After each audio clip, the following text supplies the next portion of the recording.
This is a Sandy Boy Productions podcast.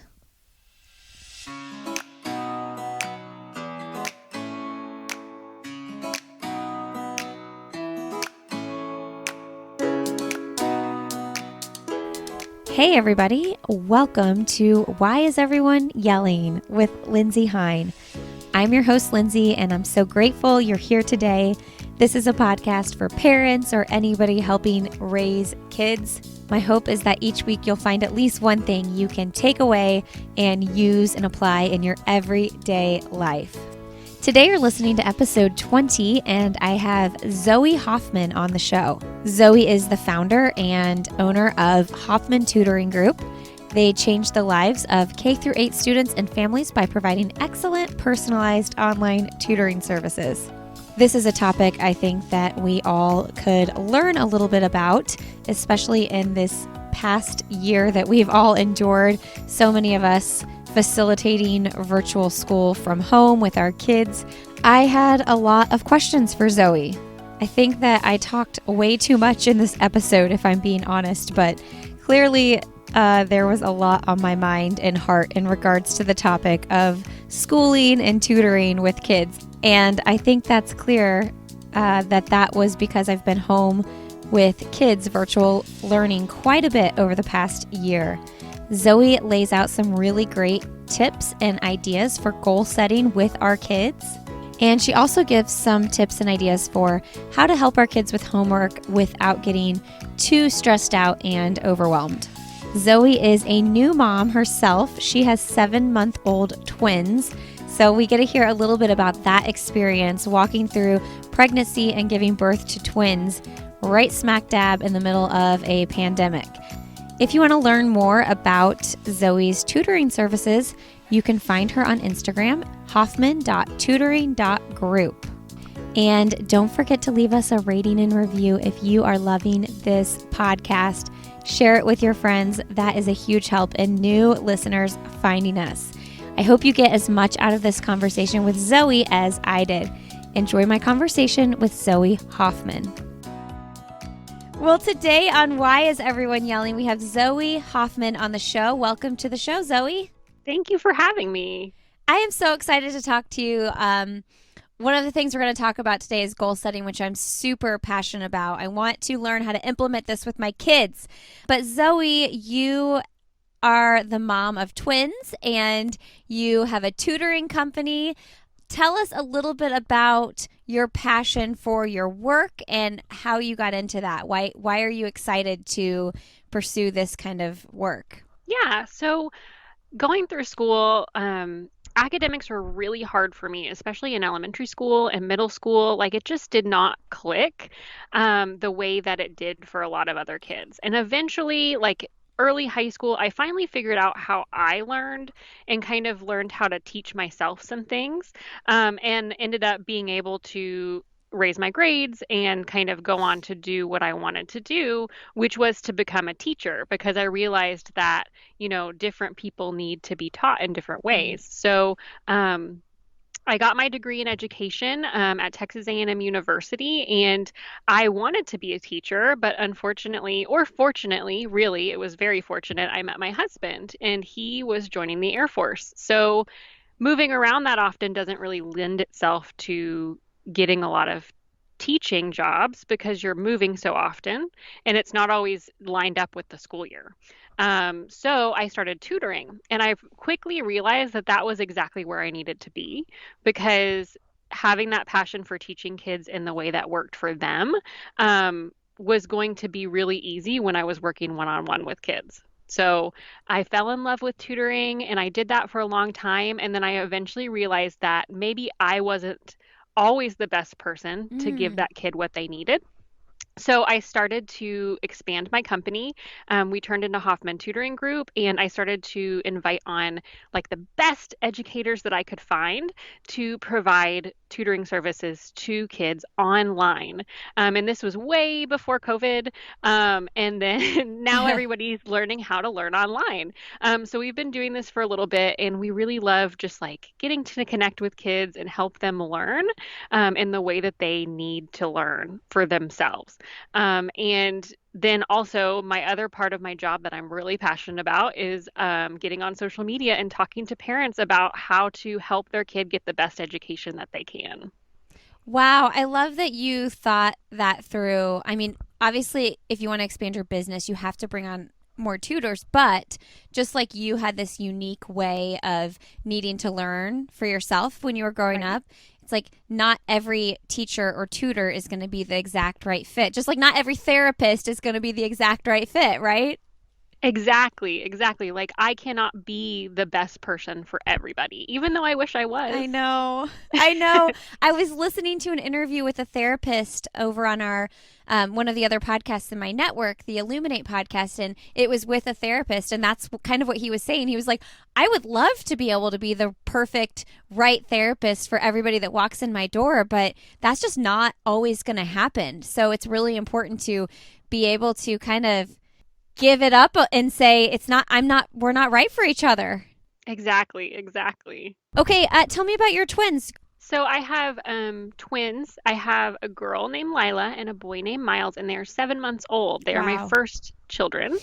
So I'm a new mom to twins, which has been a wild ride. Pandemic twins, too. Pandemic twins, and I moved across the country when I was 27 weeks pregnant with them. Oh my gosh. And then, obviously had them and all the pandemic stuff that goes along with that. It was very interesting. Wow. So, where did you move from and where are you now? So we were in Boise, Idaho, Okay. which is gorgeous, and we want to get back there as soon as possible. And then we moved to North Carolina. We moved to the suburbs of Raleigh. Okay. I got to fly on an airplane with my cat, but I got to fly, and my husband drove all of our stuff. Oh, and this is while you're 27 weeks pregnant. Okay, Yeah, nice. because I looked like I was about to give birth, Oh my 'cause- gosh. Yes. Wow. Talk about, it's like the pandemic has been 2020 has been hard for so many reasons, but they say like having a baby, getting married. I don't know what are there are these like what are the the three. stressor, yeah. Yeah, it's like what is it? Having a baby, moving and buying a house or something? Yeah, I think there's a few of them like buying a house, yeah, moving, having a baby, getting married, big life events. And you moved, you had not one baby, but two. Yes. And there was a pandemic. How I'm curious, this is off topic about of the subject we're going to talk about today, but I'm curious, how did you handle that? Like, what month were they born, and how did you handle walking through the pandemic being super pregnant? So they were born in June. Okay. And so I was pregnant, pretty pregnant when the pandemic started, Mm-hmm. and it was a little easy at first because I could just stay at home. Yeah. And since we do a lot of online I was doing mostly online tutoring, like I was working, and that was fine. The moving was difficult. It was stressful trying to get on the plane, like thinking about the risk of COVID and all that Mm-hmm. stuff. And I kind of just during that period of time, like adopted a mindset of like, just do the next thing, do the Mm. next thing. Like the next thing in front of you is like the one thing you need to worry about.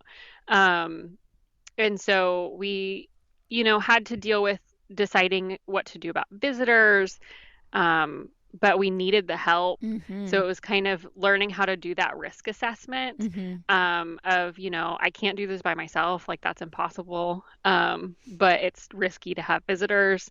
So we did the best that we could. And I think a lot of it now I'm looking back on it and processing it a little bit more. Because it was just, yeah, like having babies during a pandemic is an interesting thing. It's so wild. My husband and I were talking about it the other day, like how this will affect our kids long term, like the way they view the world, because our oldest is 8 and our youngest is 2. So like our 2 and our 4-year-old, yeah, they're not going to remember this. Hopefully, Right. like hopefully it's going to be done soonish. Enough that the 2 and the 4-year-old won't, but our 6 and our 8-year-old, especially our 8-year-old, like this is going to totally change the way he looks at so many things because it's just insane. I can't imagine living through this as a child, you know? I can't either. And just to realize at that young age how unpredictable life is, I think Yeah. can be really hard. And I was about 8, maybe a little bit older when 9/11 happened. Mm. And that, you think about that and how that kind of made everybody realize like, wow, you really just don't know what's going to happen. Um, I'm interested to see how but kids are so resilient. Yeah. So I think some good things will come out of it too. Yeah. Okay. Let's talk just a little bit about newborn twin life. You're my first twin mom on the show. Yeah. So how's that been? It's been interesting. I mean, having 2 babies is so fun. Oh, I can't imagine. I think of my little guys all the time and I'm like, what if there were 2 of you? It'd be so hard, but it'd be so cute. It was very cute. They were so very tiny when they were born. They were just like miniature babies. And so that was fun, like getting double the snuggles. But it was super stressful because you have 2 babies that are crying, like all the sleep stuff, it's like multiplied by 2. So, and they're preemies. They were born like a month early. So, all of that was really hard. Um, we like did some things to try to like set ourselves up for success. Like we got on the routine right away Mm-hmm. and like the sleeping stuff, um, bottles and all of that. And now it's starting to pay off. And then also like they love each other now. So they're Mm. 7 months. So now they get to like play together and they entertain each other, which I think is a huge benefit to having twins because Oh, I don't yeah. have to entertain them all the time. Except for we've now learned how to bite each other, which is, um, but yeah, twin life is crazy. But since I'm a first time mom, I don't really know what anything else is like. And I think that's the way to do it. Yeah, I've wondered. I think I've heard people say that because then you don't know anything. And now if you have another baby ever, you're going to be like, okay, there's just one of you. Right. And you're like, oh, this is easy. All right. Oh. Oh my goodness. Well, I truly can't imagine doing newborn life, especially the first time with 2 babies, because I've said this before on this podcast. I think that, going from 0 to 1 has been the hardest like physical and emotional transition for me personally. So to have 2 little babies to care for that first time.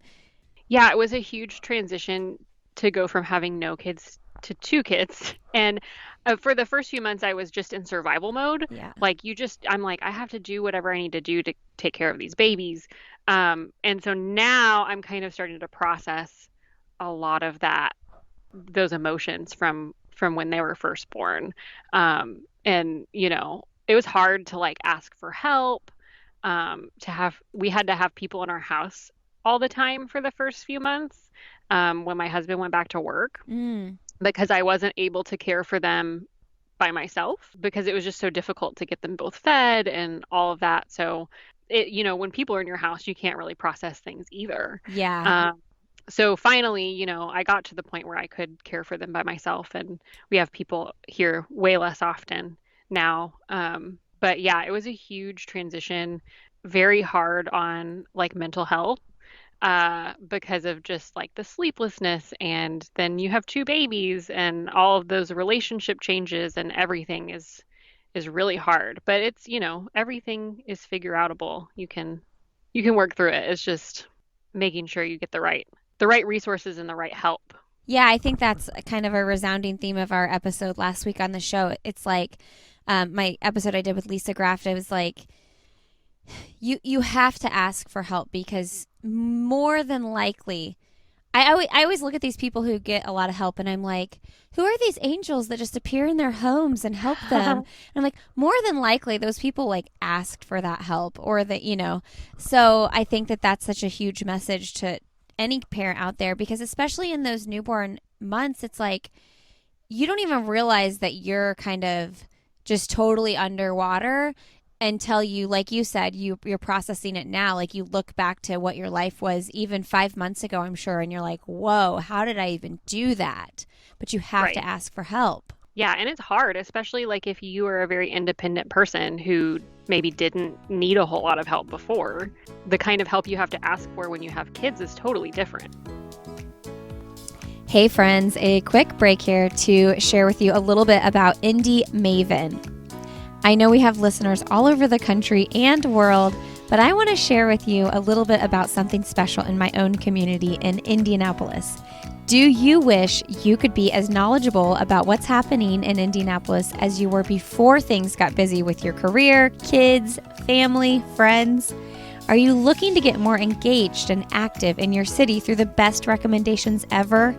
Indy Maven is a community that connects women in Indianapolis and its surrounding neighborhoods through captivating and rich storytelling, crazy fun events, and best of all, an audience of highly engaged, badass women.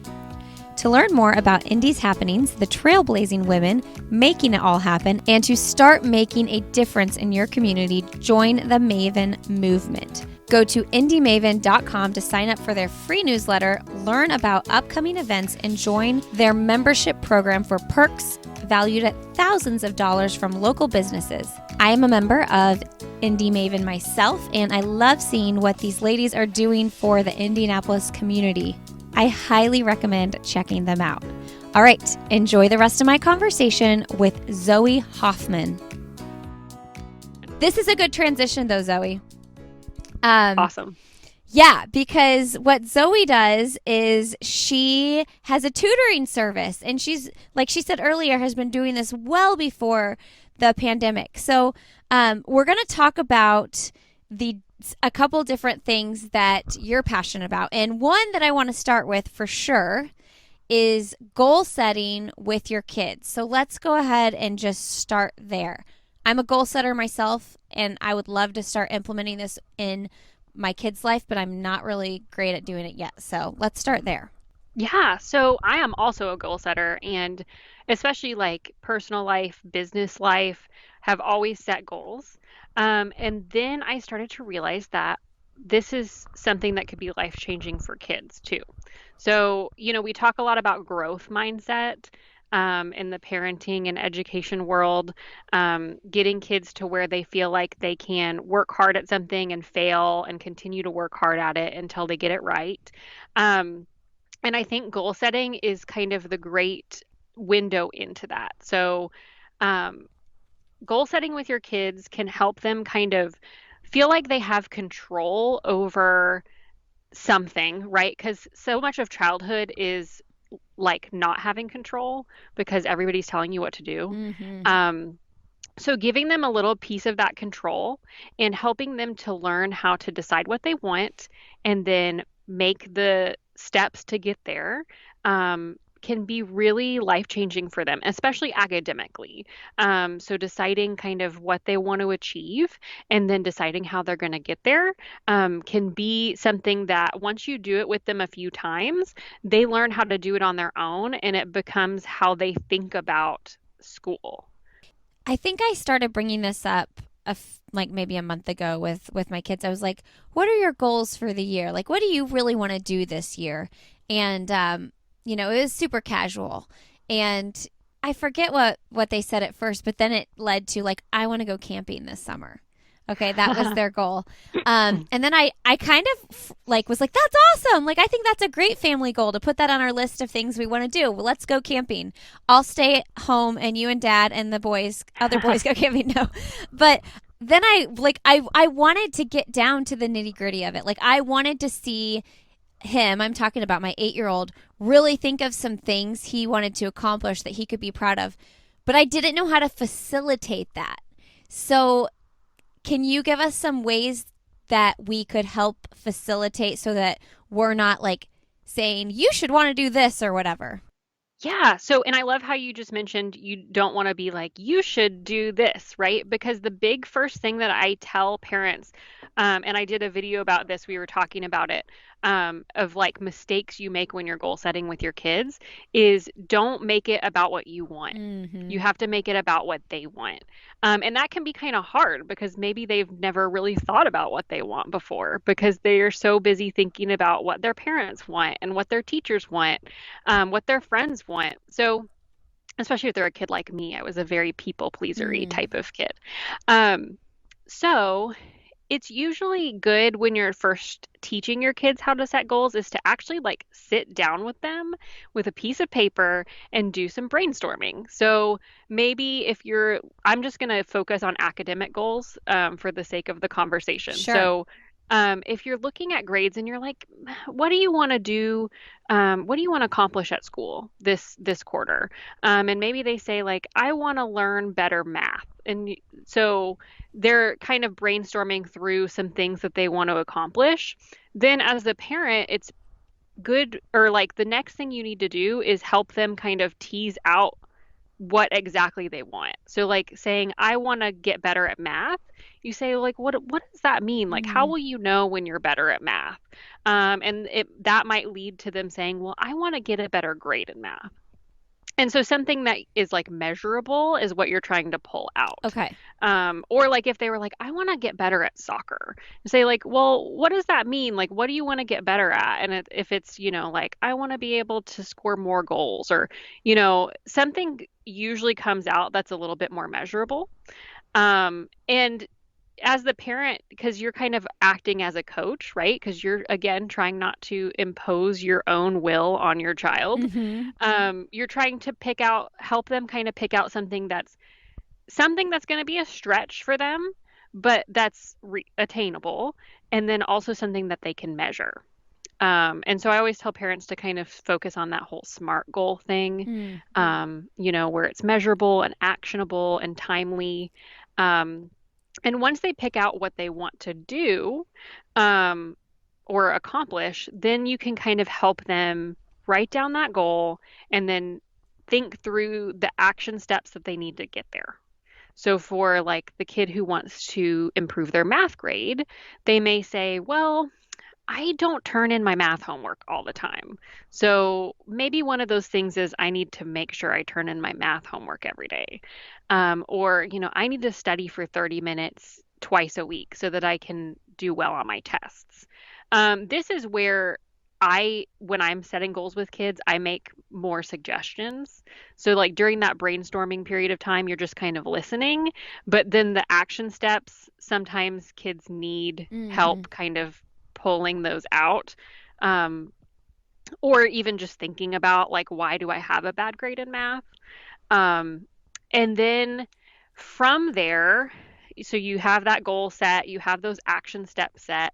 That's not where you leave it, right? So your child has made this goal, then you need to check back in with them. So checking back in with them frequently and making it not like a nagging conversation, where you're like, well, how's your math grade? But just, how do you feel like you're doing on your goal? What do you feel like you did really well this week? What do you feel like you could improve next week to make sure you get to where you're wanting to go by the end of the quarter? And kind of like making them feel like you're on their side, but that they're also kind of accountable to somebody, can be really helpful. And you can do this in like a very small way. So you could do it for like a 2-week period of time, Mm. to start out with, or if you feel like your child can handle it, you could do it for a whole quarter. But just kind of practicing it is probably the best way to help your child learn how to set those goals. Yeah, I'm trying to figure out what the best approach as far as like how I approach it with my 8-year-old specifically. He gets very like, I don't know, he doesn't want to like talk about anything serious, or he's like, why do you keep saying that? And one of the tips I saw you had was like mark it on your calendar. So like Wednesday at 4, I know I'm going to Mhm. talk to him about this. And I wonder if it's and to hold myself accountable as well. I wonder if it's the kind of thing where like I I need it on my calendar.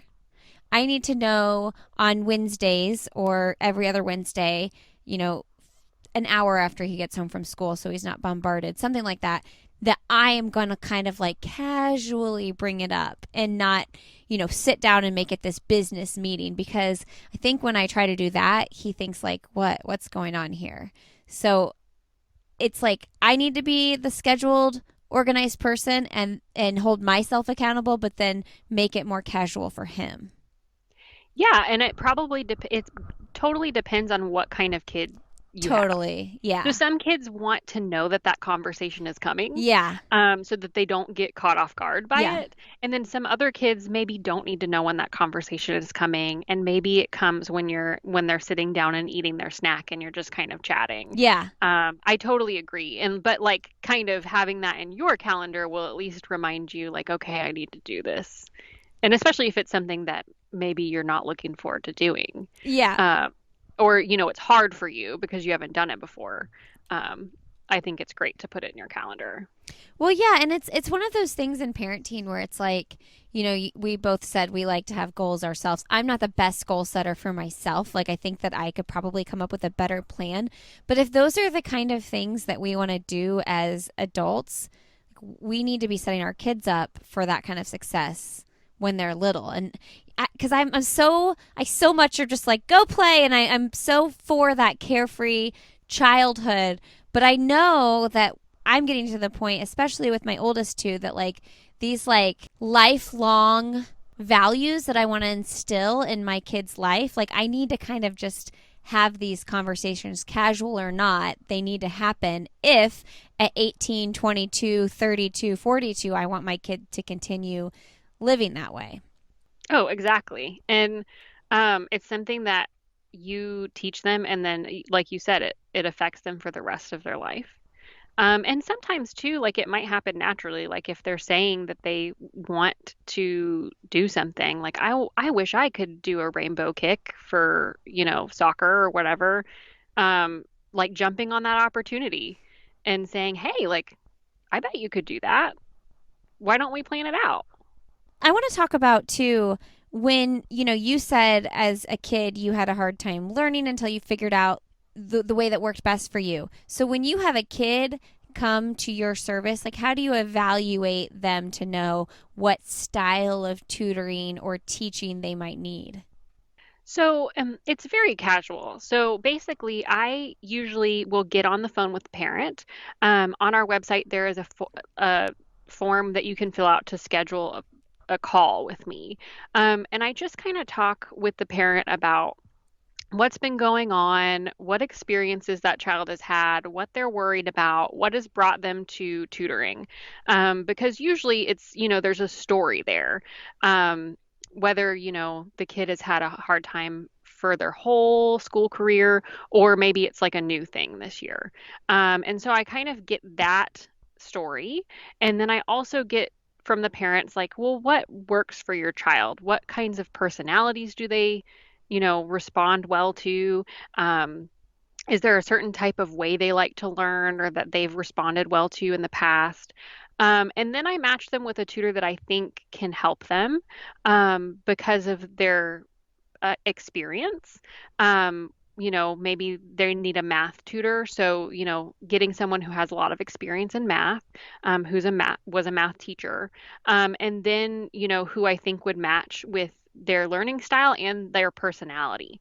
Um, and from there, because we bring on tutors who are educators, so they have education degrees, they have teaching certificates, they are able to kind of meet with that child, see what's going on with them, see how they learn best, and cater the tutoring session to that child. Because of their experience as a teacher, they are prepared to kind of, we call it differentiation, um, you know, cater to what that specific child needs. So do your tutors, they have to have been teachers or they have to have a teaching degree? Correct. Oh, wow. So that's something I'm really passionate about, especially because we work with younger students, so Mm. K through eighth grade.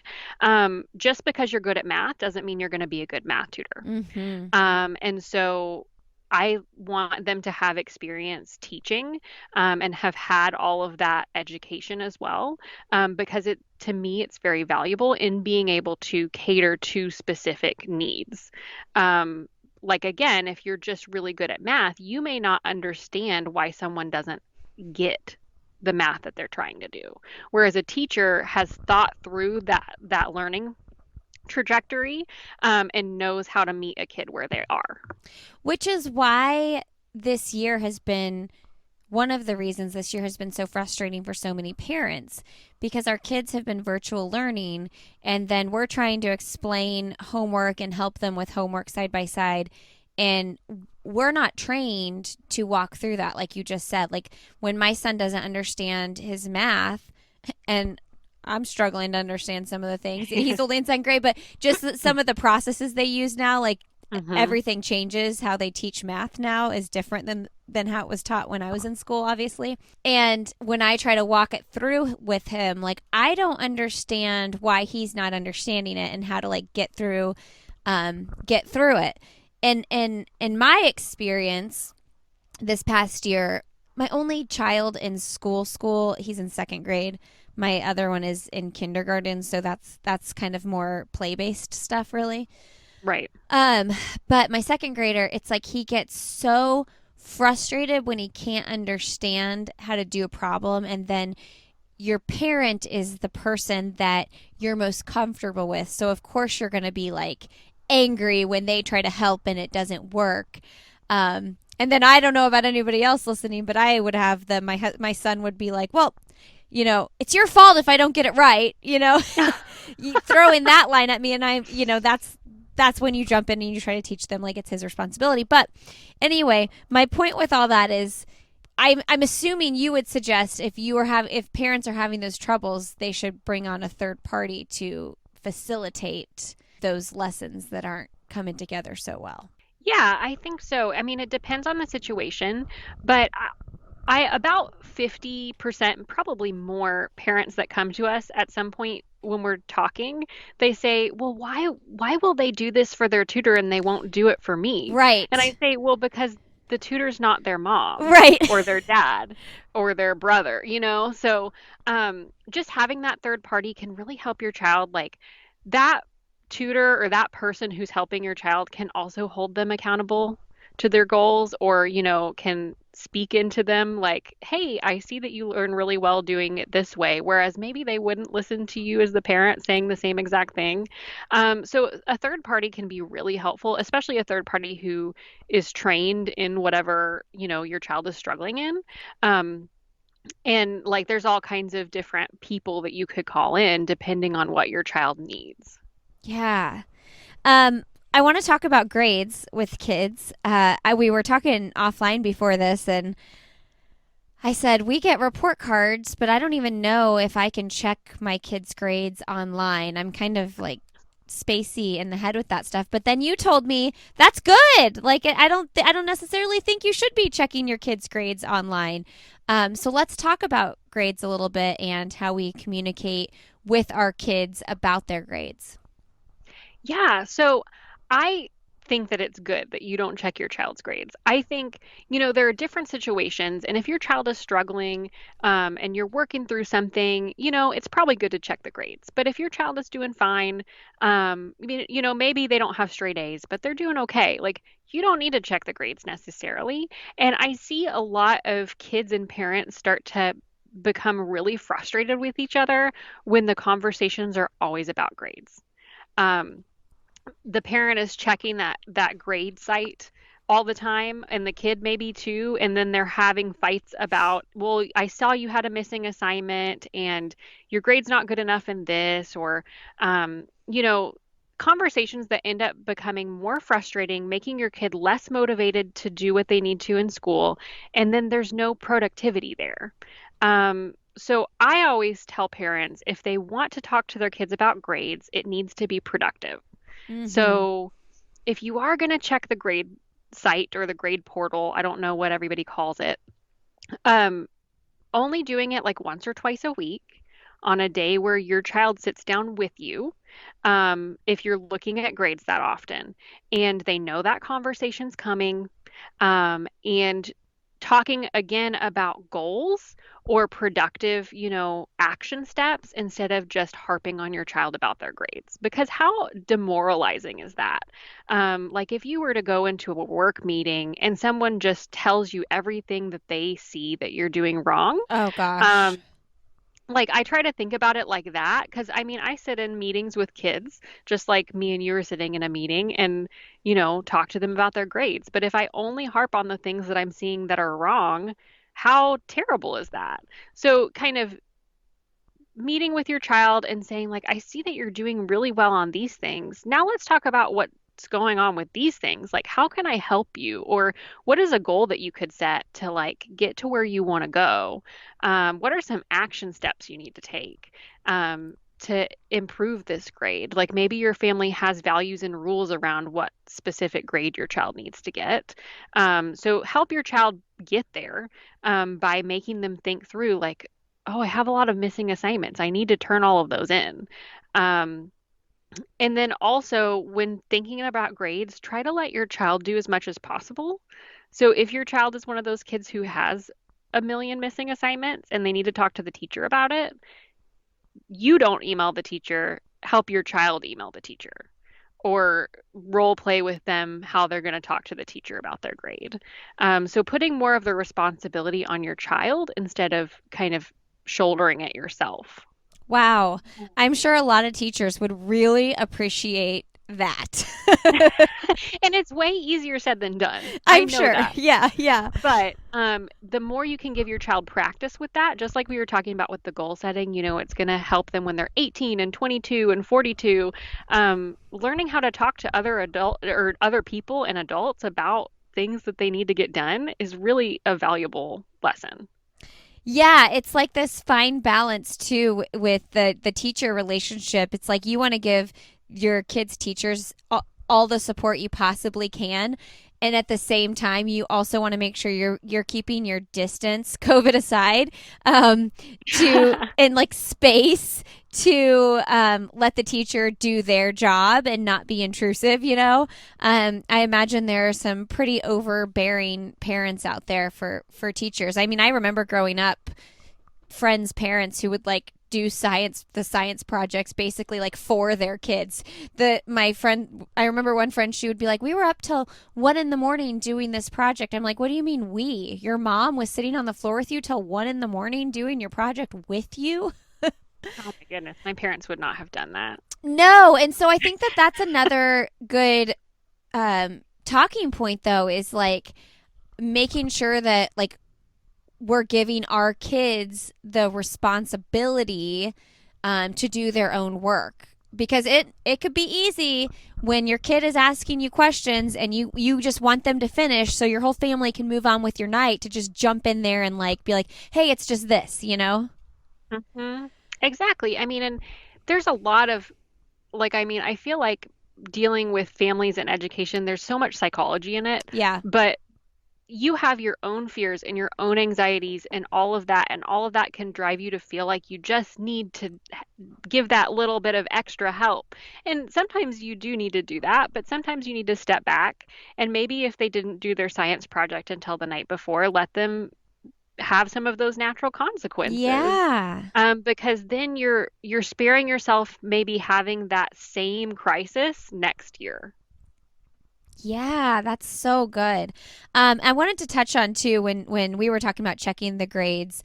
Um, Zoe was talking about I guess I don't even know this because I don't think my school has this where my kids go, but there's grade portals where parents can literally just log in anytime and check assignments and grades. Like, as far as I know, we get report cards in the mail like every quarter. That's all I know about my kids' grades. I know they're still young, but we're at a Reggio based school. So I think grades are definitely not as emphasized at this school, which doesn't really bother me. I think that my husband would like it to be a little bit more strict with grades. But yeah, you were talking about those portals.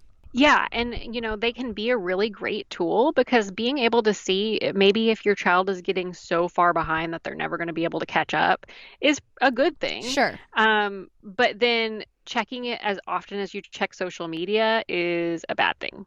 And can like create a lot of stress for you as the parent, and then you end up stressing your kid out and causing a lot of, conflict because the grade portal is getting checked all the time. Instead of just kind of having those one or two conversations a week where we say, yeah, we want to keep on top of things, versus like your child gets in the car and you're immediately talking to them about how you saw that they have a missing assignment, and they're feeling kind of bombarded by you. Like you're talking about your son, and not wanting those serious conversations. And you can just let it stress you out where you're looking at it all the time. And I know a lot of teachers too, feel the same way about the grade portal because maybe they put the assignment in, but maybe they haven't graded it yet, and then Yeah. parents are parents are on them. Why does my kid have a zero in this? And I have a friend who owns like an education advocacy company and is also a teacher. And she was saying, on a normal time, you need to give a teacher like a couple weeks to grade an assignment. And like now with the pandemic, you need to add 1 or 2 weeks onto that because they're just kind of underwater and they're doing the best that they can. Yeah. Did you see an influx in need for your tutoring services with the pandemic? We have seen some influx. So kids who are just kind of needing a little bit of extra help, especially with the online and the teacher not being able to like cater to them in the way that they would be able to in the classroom. So we have seen some kids come in who just need a little bit of extra help to make sure that they're on top of the subjects that they're supposed to learn this year. And it's nice because online, we can still keep our distance because of COVID. Yeah. You don't have to worry about somebody coming in your house. Um, and then also they can see and log into all of their online schooling stuff with their tutor on the computer. So they can do it together without, having to have, when you see an in-person tutor, sometimes you have to sit next to each other, like at the same tiny computer and things like that. Yeah, I guess my only question is, and I wonder if you had anybody struggling with this, is that, one of my biggest things with the pandemic was that I was like, I got to get these kids off the iPads. I mean, I Mhm. said this so many times and I, being dramatic, but I'm like, these iPads are ruining our family because anytime they weren't on school, they would hop over to YouTube or PBS and try to watch a show. Like the second they had a break, they would just stay on the iPad and just do something else, like a video game or whatever, which is crazy to me that those like YouTube is even accessible on the school iPad. I couldn't figure out how to even get it off because some of the teachers were doing their lessons on YouTube. And we're trying to work, so like every second they have a break, we're not maybe right next to them. So my only fear in like hiring a tutor during that time that's online would be like, oh my gosh, the last thing I want is my kid to be behind a screen for one more minute. Have you had parents that have come to you with that worry? Yeah, a lot of parents have that concern. So it's like, my kid is getting so much screen time already, and I don't know if that's the best thing for them. And, like I always encourage people, online tutoring's not the best option for all kids. Like, there are Sure. some kids who don't respond to it, and like, we're not going to, that's why we do trial sessions and things like that, so that, you're not sinking money into something that isn't going to work for your kid. Um, and so like if that's something that you feel like isn't working for your child, then maybe online tutoring isn't a great option. Um, on the other hand, scheduling that tutor during kind of those school hours, in a time where maybe your child is supposed to be working by themselves or they're supposed to be doing homework, Yeah. and kind of utilizing that time where they would have been on the computer anyway, and now they're just meeting with someone who's able to sit with them and help them, and maybe even give them some extra practice and kind of help them fill in some gaps along the way. Can be helpful because then maybe it's taking a period of time where you would have had to be sitting next to them and doing that, and instead just having a third party come in and do that with them. But it's such a valid concern, like so much screen time. I It's know. insane. It is. And it makes my eyeballs hurt just thinking about how much time kids are expected to be online right now. And it has to be kind of an evaluation of what your child needs. Yeah, I like that idea. Like when the kids are virtual learning on those breaks, scheduling it, and then now my kids are back at school. So it's a little bit different. I know my kindergartner is like really not on his iPad much at all at school, which is great. But I know it's like we tried so hard in our family they watch a lot of TV. I'm not going to try to sugarcoat that. But we've tried really hard to like not have the iPads and things like that in their face constantly, like when we took them on stroller runs or car rides or go to restaurants, like they did not have iPads, they did not have cell phones or anything like that in their face. They would play with normal kid toys. And Or so the straw wrappers. yes, and like I mean, I feel very like proud of myself that I didn't give into that for like 8 years, you know? And then these iPads appeared at our homes when we went virtual. And it's like, it's an addiction. Like, you put that thing in front of them and they need it for school. And then it's this constant thing. It's still here on the weekends. So what we do is they're put away on the weekends now, and like over Christmas break and stuff, like they're hidden from everybody. Nobody can touch them. And part of me is like, am I being a freak about this? But I see the shift in behavior so dramatically when it becomes too much. And during this 2020 year, it was always too much because they had to be on it for school. And then there's just times when you're not physically present and they're on it again, you know? And so, anyway, it's been tough. But I think in normal times, pandemic aside, it's genius to do the online because you don't have one more place to go, one more place to taxi your kid. Your kid could sit in the dining room and do their 30-minute tutor lesson while you're doing something else with your other kids. So, this is just extenuating circumstances this year. So, yeah, when I had asked if there was an influx, I was thinking, well, maybe not, because maybe people were like, I need my kid off the computer. Exactly. Yeah, we've had lots of people who come and say this is a great way to do this. They're already on the computer anyway, and then other people who decide, this is going to be too much screen time. Yeah. And I agree, like screen time is just not a great way to spend time if you can help it. So I have some of the same philosophies as you do, even though mine are tiny still, trying to keep those screens away. Yeah. Sorry for the rant, everybody. Clearly, I'm very passionate about this. I mean, you should see me screaming in my kitchen. These iPads are ruining our lives. I mean, it's pretty dramatic.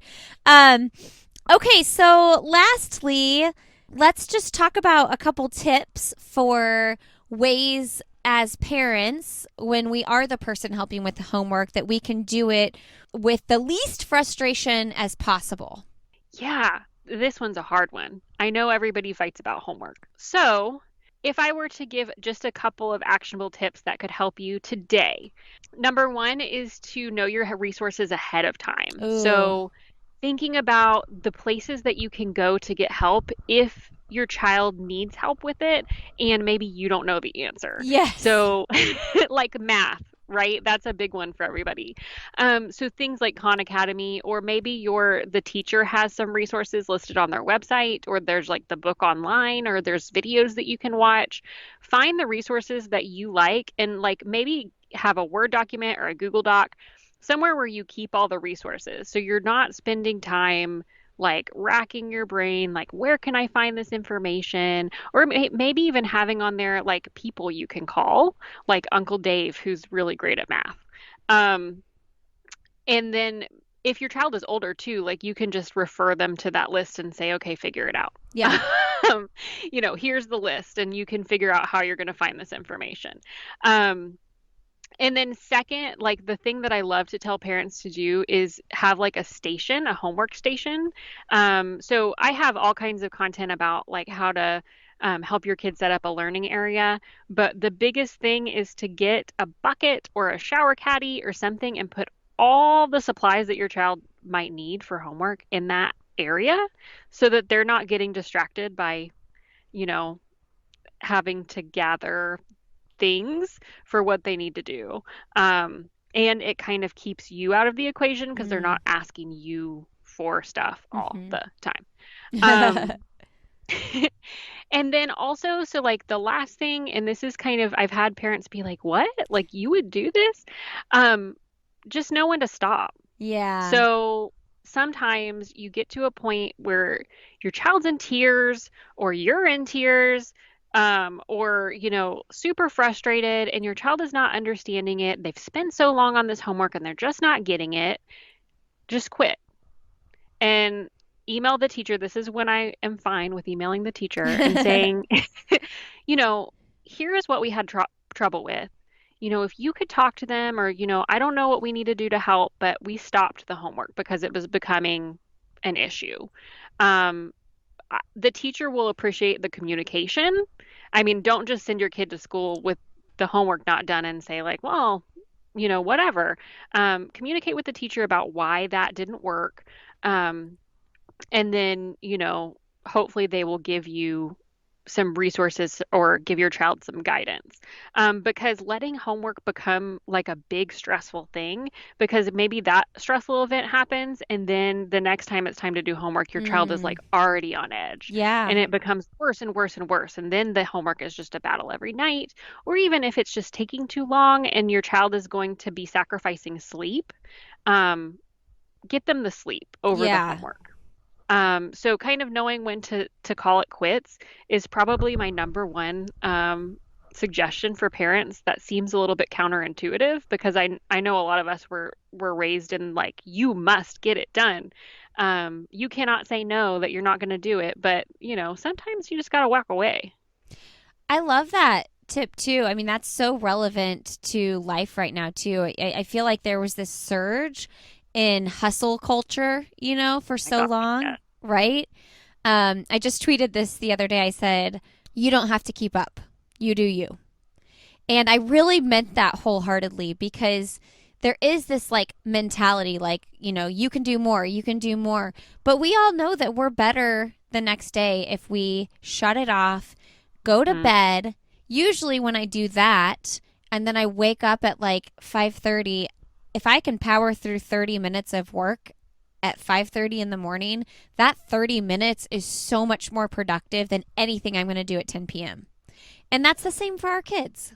Yeah, and I think sometimes it's hard to remember when you're in that moment, and everybody's melting down, but it's so true. And they did school all day long. Yeah. Maybe they had a hard day. Even having that conversation with your child, maybe they had such a hard day that it's making concentrating on their schoolwork impossible. Mhm. And so kind of just viewing things through that lens of, is this going to be productive and are they going to learn something from it versus we just need to get it done. I'm so conflicted about homework because I'm like, what is that teaching our kids? I'm like, we don't want to I don't want to teach my kids that I'm going to go to work all day and then I'm going to work more at night. So it's like they go to school for like 6, 7 hours and then they come home and they're like, but you need to work more. It's like, I guess I understand why it's important, but I think if I was in a school system that was assigning so much homework that my kid, even if he's like 12, 13, had to do 2 hours of it a night or something like that, I would definitely reconsider where we're going to school. Yeah, I have conflicting feelings about homework as well. It's really beneficial if the homework is curated to make sure that your child is getting practice or thinking about the things they need to think about for the next day. Yeah. Um, because it can also give you as the parent a window into kind of how well they're doing.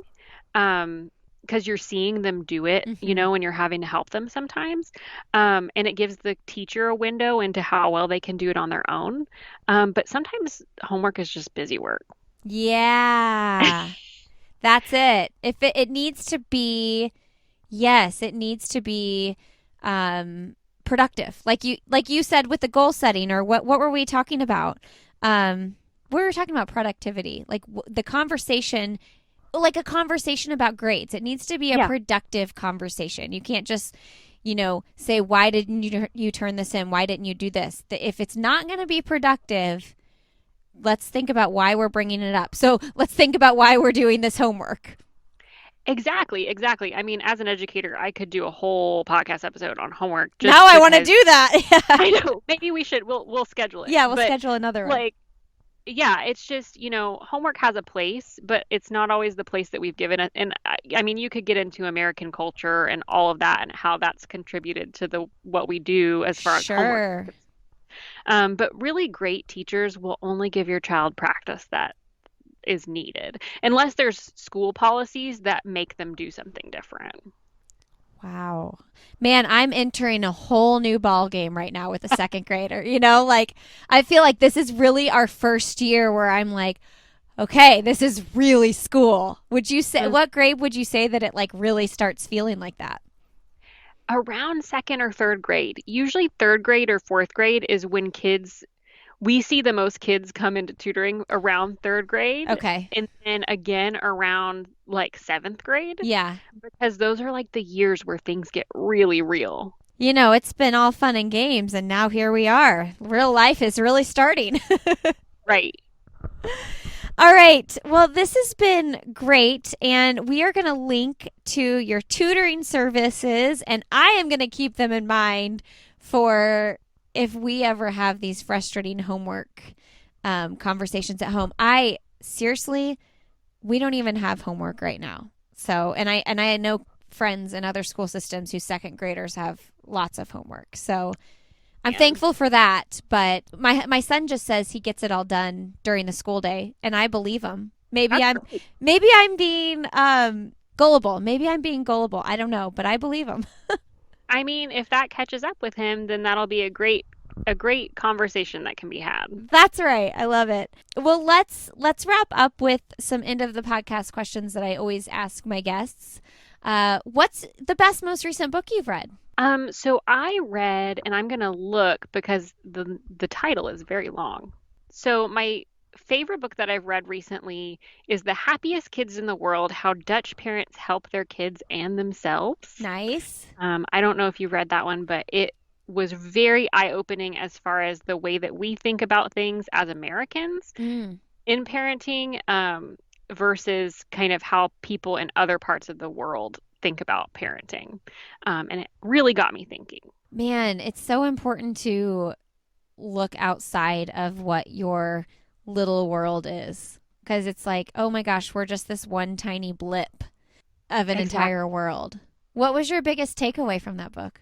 Um, my biggest takeaway was just to worry less and Mm, do less. okay. Um, I think especially now with social media, we've gotten to where we want to do everything big, like Mm-hmm. birthday parties Yep. and everything. Whereas in a lot of different places or different cultures, maybe they don't do that, and it's not something that might be worth stressing over. So thinking about the things that I'm stressing over and whether they really need to be stressed over was kind of my biggest takeaway. I love that. Yeah. I mean, it's like before social media, who knew that first birthday parties were this like big extravaganza? I had no I was idea. just talking to my dad about that. I was like, I don't understand, but it's a thing now. Well, I mean, you guys all have an out that are walking through coming to first birthday parties in a pandemic because it's not like you're going to invite 50 people to a birthday party right now. COVID gives a really good out for a lot of things. That's true. I remember my so I am not a Pinterest mom at all. I'm just not organized like that. That's not who I am. It's all very pretty though. But I remember my son's first birthday. I was like, "Oh, I want to make this a big deal." And I had this like, I knew my husband's sisters would all think it was a big deal. It was the first birthday party, and I was so overwhelmed the Friday before the party. I'm home. I was home with him.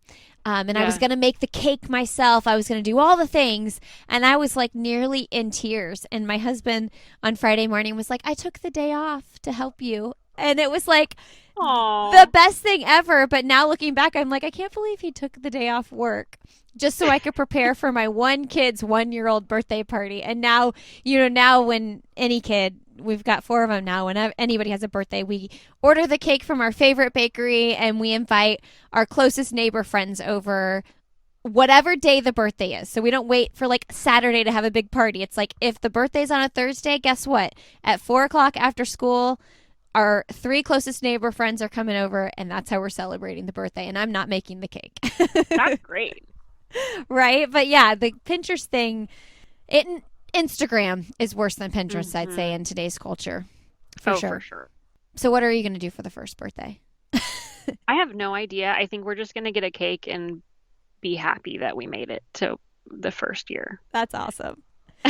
Start thinking about when you have to deal with them trying to walk everywhere. Oh my gosh, they're already getting way mobile and Are they it's a crawling? lot. They're no, but they're like scooting Uh and huh. they're very fast. Yeah. You're like, how did you get to the other side of the room by doing that? Exactly. My parents are here visiting and they've been helping me get things baby proofed because it Uh is huh. fast and furious. Oh, with two of them, I can't imagine. Yeah, I fenced in our whole living room and it's become a baby area, which Yeah. is very interesting. Yeah. Okay. Do you have, I mean, I know your kids are only 7 months, but do you have any favorite kids' books that you recommend? Yeah, well, so one of our favorites right now is called We Have a Plan Mm. by Chris Houghton, I think is the author's name. And Okay. it's really, really cute. And we like to read it to the twins during their bedtime. Okay. I've never heard of that. What is something like a goal or something that you haven't accomplished yet, either in your profession or as a family that you'd still like to do? So in my profession, I would love to start a podcast. Oh, fun. Yeah, because I love giving tips and talking about education and helping parents. It's not something that I can do in this season of life, but I have my eye on it that hopefully maybe one day I can do that. I love that you just acknowledge, like, I want to do that, but right now is not the right time. And that's totally okay. Yeah, it's hard because It I'm is. a kind of person that wants to do all the things, Yeah. but yeah, probably not going to happen for a Yeah. few more years. Um, what is your big message that you want to leave with our audience today? So you are the best parent for your child and you are able to help them. But if you are struggling or you're having a lot of fights with your child, it's totally okay to reach out for help, whether that's a tutor or to their teacher or principal or just other parents that might be able to help. So don't be, we talked a lot about reaching out for help in different areas of parenting. So don't be afraid to reach out for help, and try to make all of those conversations that you're having with your child as productive as you can. It won't be perfect, but at least you can try. I love it. Nothing's ever going to be perfect. Remember that. No. Thank you so much, Zoe. Thank you. This was so fun.